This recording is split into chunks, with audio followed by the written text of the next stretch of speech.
দাম বাড়লেও মিলছে না জ্বালানি তেল। টাঙ্গাইলের মির্জাপুর সহ আশেপাশের এলাকায় পেট্রোল, অকটেন ও ডিজেল সংকট দেখা দিয়েছে। ভোগান্তিতে পরিবহন চালকরা। সবুজ জানার রিপোর্ট, জানাচ্ছেন শাশ্বতী সরকার। মধ্যপ্রাচ্য সংকটে দেশ জুড়ে বেড়েছে তেলের দাম। বাড়তি দামেও পাওয়া যাচ্ছে না জ্বালানি তেল। সংকটে পরিবহন চালকরা। টাঙ্গাইলের মির্জাপুর সহ আশেপাশের এলাকায় দেখা দিয়েছে পেট্রোল, অকটেন ও ডিজেলের তীব্র সংকট। বিভিন্ন ফিলিং স্টেশন ঘুরে দেখা যায় কোথাও তেল নেই, আবার কোথাও দেওয়া হচ্ছে সীমিত পরিমাণে।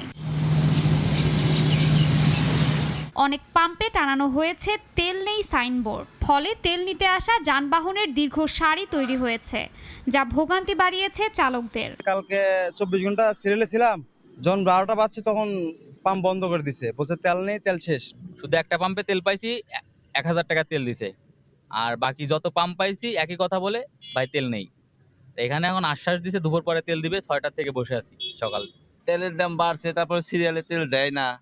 তেল দেখি ডামে ঠিক মতো দেয়।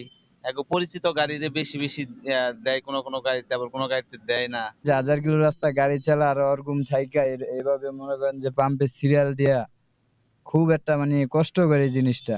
দাম বাড়ানোর পরও জ্বালানি তেল না পাওয়ায় বেড়েছে জনদুর্ভোগ।